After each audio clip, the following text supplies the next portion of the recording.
पूजा सभी को लोक आस्था का महापर्व छठ पूजा की हार्दिक सभी को शुभकामनाएं। हमारे बिहार में तो हर साल इसी तरह से लोक आस्था का महापर्व मनाया जाता है और हम चाहते हैं कि इस ब्लॉग के माध्यम से हम आपको दिखाएं कि आखिर छठ किस तरह से हमारे घाटों पे मनाया जाता है। आज हम फिलहाल नानी के घर आए हैं तो यहाँ भी छठ बहुत धूमधाम से होता है और बगल में ही नदी है वहाँ पे। तो चलते हैं आज वहाँ का आपको दिखाते हैं कि वहाँ का छठ किस प्रकार से होता है हमारे बिहार में। और हमारे बिहार में भी जो सबसे ज़्यादा फेमस छठ है, छठ में कंपेयर नहीं करना है, बट जो जहाँ सबसे ज़्यादा भीड़ भाड़ वाली जगह वैसे तो पूरे बिहार में होता है, तब तो पूरे भारत से लोग हमारे बिहार में छठ पूजा देखने आते हैं। लेकिन पटना का छठ काफ़ी फेमस है। फिलहाल हम तो मुजफ्फरपुर में हैं और आज हम आपको यहाँ का छठ दिखाते हैं। फ़िलहाल हम लोग मुजफ्फरपुर के गांव साइड के एरिया में है। तो यहाँ से जो छठ घाट जाने का रास्ता है वह जंगलों से होकर गुजरता है। तो आप देखिएगा यहाँ पे धूल मिट्टी पेड़ पौधे बहुत सारे यहाँ पे, और यहाँ पे मुजफ्फरपुर स्पेशली लीची के लिए प्रसिद्ध भी है। तो यहाँ पे लीची का जो है वह ज़्यादा यहाँ पे पेड़ सब दिखने को मिल रहा है। और कभी कभी शहर से हट के आपको गांव में भी आना चाहिए और गांव में भी आके वह फीलिंग को एंजॉय करना चाहिए, जैसा कि हम लोग यहाँ पे देख रहे हैं। यहाँ पे आइएगा, यहाँ पे आपको हरियाली चारों ओर देखने को मिलेगा। हालांकि मुजफ्फरपुर टाउन है, आपको ही पता है, लेकिन मुजफ्फरपुर भी तो बहुत जोन में बटा हुआ है। हर शहर में एक छोटा सा गांव बसा होता है और बस आपको वहाँ जाने भर की देरी होती है, आपको गांव वाली फीलिंग ही आएगी। और यहाँ पे आप देखिए चारों ओर हरियाली, कोई गाड़ी घोड़ा कुछ नहीं, और हम लोग एकदम मस्ती में यहाँ पे चल पड़े हैं घाट का दर्शन करने के लिए।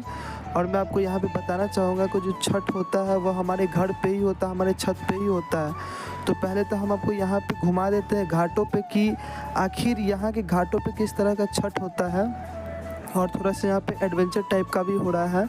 तो आप खुद यहाँ पे एंजॉय कीजिए और आगे के सफ़र में आप हमारे साथ चलिए। और यहाँ पे भीड़ भाड़ आपकी कुछ नहीं यहाँ पे मिलने वाला है, क्योंकि जो गांव का रास्ता होता है वो कई सारे गलियों से होकर गुजरता है, लेकिन शहर में तो खैर एक ही रास्ता बना होता है ना। तो यहाँ पे हमें इसलिए यहाँ पे इतना भीड़ देखने को नहीं मिल रहा है, लेकिन जो भी भीड़ है यहाँ भीड़ तो है। यहाँ पे सूर्य देवता भी अब अस्त होने वाले हैं और अस्त हुए ही सूर्य को ही हम लोग यहाँ पे अर्घ देते हैं। सजिया अर्घ इसको कहा जाता है छठ में। तो आइए अब हम घाट का दर्शन करते हैं। घाट हमको यहाँ से देखने को मिल रहा है और घाट पे आते ही आप देखिए काफ़ी भीड़ यहाँ पे हो रही है।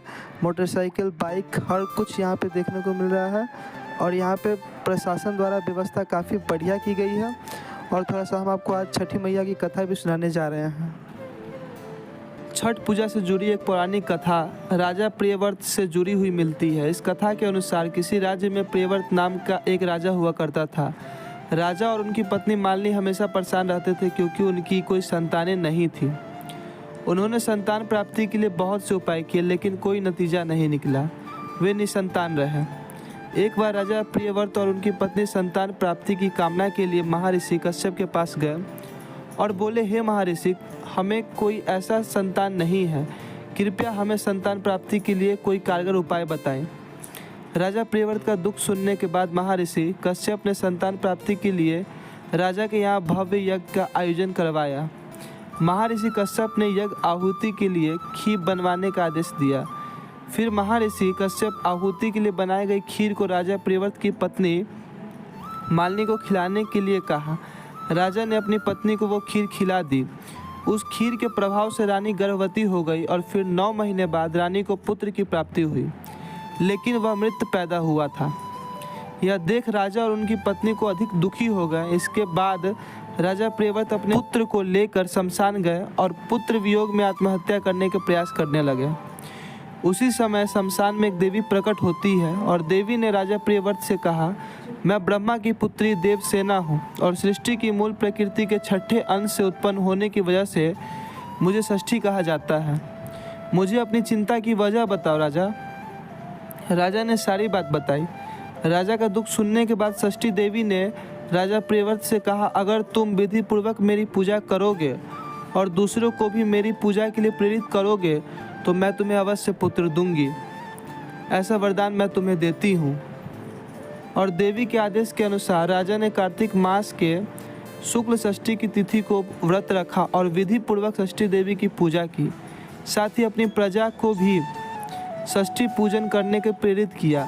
षष्ठी देवी की पूजा के फलस्वरूप राजा की पत्नी रानी मालिनी एक बार फिर गर्भवती होती है और 9 महीने बाद उन्हें एक पुत्र रत्न की प्राप्ति होती है। ऐसा कहा जाता है इसके बाद ही कार्तिक मास के शुक्ल की षष्ठी तिथि को छठ पूजा और व्रत करने की शुरुआत हो गई। धर्म ग्रंथों में वर्णित पौराणिक कथाओं के अनुसार महाभारत काल में माता कुंती के पुत्र दानवीर कर्ण ने भी सूर्य देवता को जल अर्घ्य दिया था। कर्ण को माता कुंती के अलावा सूर्य देव का भी पुत्र माना जाता है।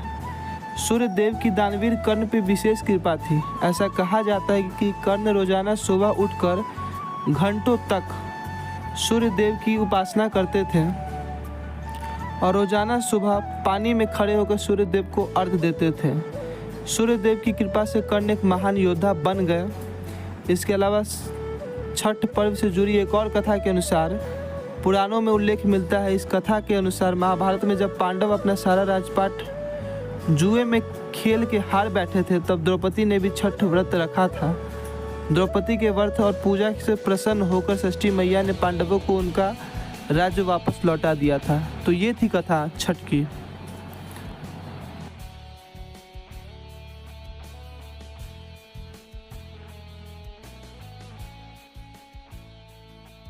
किसी कारणवश 2-3 साल से हम लोग छत पे ही छठ करते हैं। तो जैसा कि हमने छत पे छठ घाट भी बनाया है, लाइट भी लगाया है और सारी व्यवस्था जो कि घाट पे हो सकती थी वह हमने अपने छत पे किया है।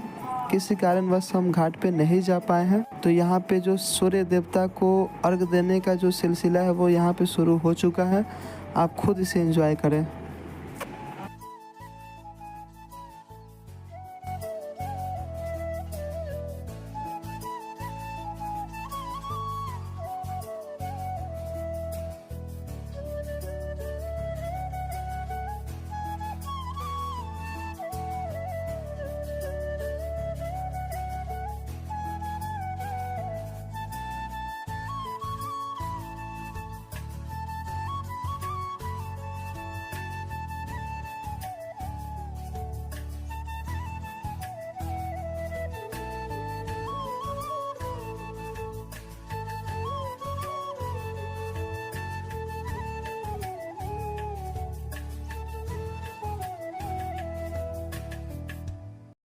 छठ पर्व का चौथा दिन और इसी चौथे दिन को हम परना के नाम से भी जानते हैं।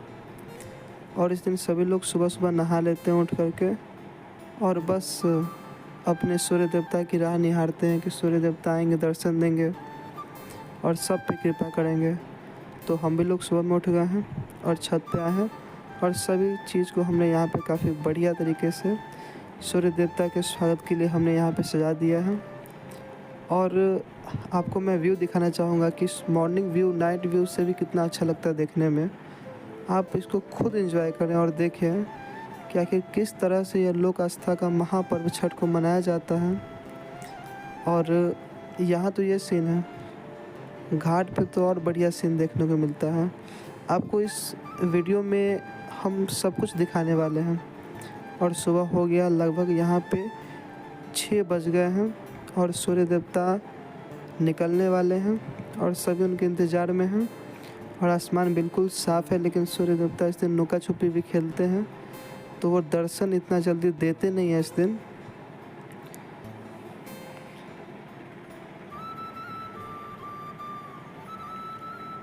और यहाँ पे पूजा पाठ भी शुरू हो गया है।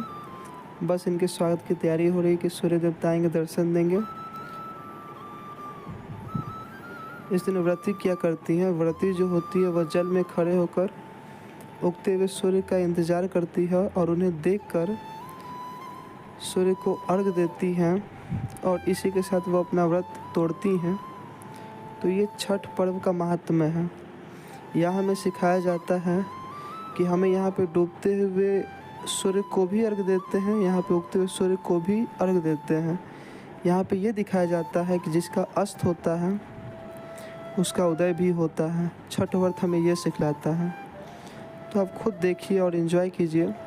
फ़िलहाल यहाँ पे आप देखिएगा सूर्य देवता का यहाँ पे दर्शन हो चुका है और इसी के साथ यहाँ पे अर्घ देने का कार्यक्रम भी यहाँ शुरू हो चुका है।